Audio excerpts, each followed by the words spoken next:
तो दोस्तों, तो कैसे हैं आप सब। आप लोगों का स्वागत है आपके चैनल द ट्रिंगोबर। दोस्तों, आज हम आपके लिए लाए हैं ये 4 मिनट की वीडियो, तो पूरा ज़रूर देखिएगा। चलो तो फिर शुरू करते हैं। लीजिए, मोदी जी की कृपा से आपके अच्छे दिनों की कड़ी में एक और नई कड़ी जुड़ने वाली है। अगर आपकी जेब में खनखनाता हुआ खजाना है तो फिर अच्छे दिनों के इस करिश्माई साल में आप भारतीय रेल को भी खरीद सकते हैं। जी हाँ, अब कागज कलम उठा के ताज़ा खबर नोट कर लीजिए। खबर यह है कि देश के 109 रूट पर चलने वाली 151 रेलगाड़ियों की बोली लगाने के लिए बाजार खोल दिया गया है। इसका सीधा सा मतलब ये है, आइए बोली लगाइए और ट्रेन खरीद लीजिए। जी हाँ, पड़ गए ना चक्कर में। आज़ाद भारत के इतिहास में ऐसा पहली बार होने जा रहा है। धन्य है पीयूष गोयल जी और धन्य है मोदी जी का विजन। अब तक तो हम और आप सिर्फ ट्रेन का टिकट खरीदते आए थे। अब मोदी जी और पीयूष गोयल की कृपा से कोई भी बिजनेसमैन, धंधे वाला आदमी, कोई भी सेठ जी, कोई भी लाला जी चाहें तो पूरी की पूरी ट्रेन रूट समेत खरीद सकते हैं। और अब सवाल यह है कि सेठ जी ट्रेन खरीदने के बाद करेंगे क्या। अब सेठ जी कोई सरकार तो है नहीं जो आपकी सुविधा के लिए ट्रेन चलाएंगे।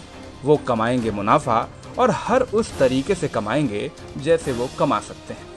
वाकई तारीफ करनी होगी मोदी जी की। 70 साल के इतिहास में पहली बार ट्रेन की नीलामी होने जा रही है।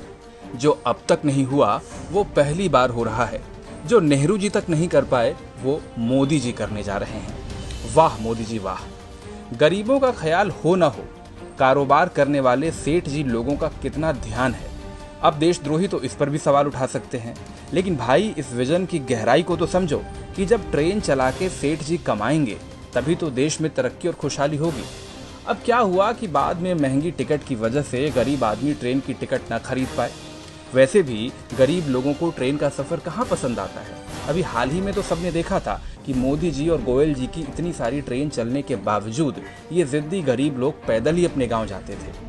हो सकता है कि यहीं से मोदी जी और पीयूष गोयल जी को ट्रेन को प्राइवेट सेक्टर को बेचने का आइडिया भी आया हो। अरे भाई, जब गरीब आदमी ट्रेन में बैठ ही नहीं रहा तो ट्रेन को बेचो सेठ जी को। अब देश की सरकार भला क्यों टेंशन ले। सेठ जी चलाएंगे अपनी ट्रेन और कमाएंगे अपना मुनाफा। जिसे ट्रेन में चढ़ना हो चढ़ ले। भाई वाह, गरीब लोगों से लेकर सेठ जी तक के फायदे के बारे में सोचने वाली ऐसी दिलदार सरकार की तारीफ तो बनती है।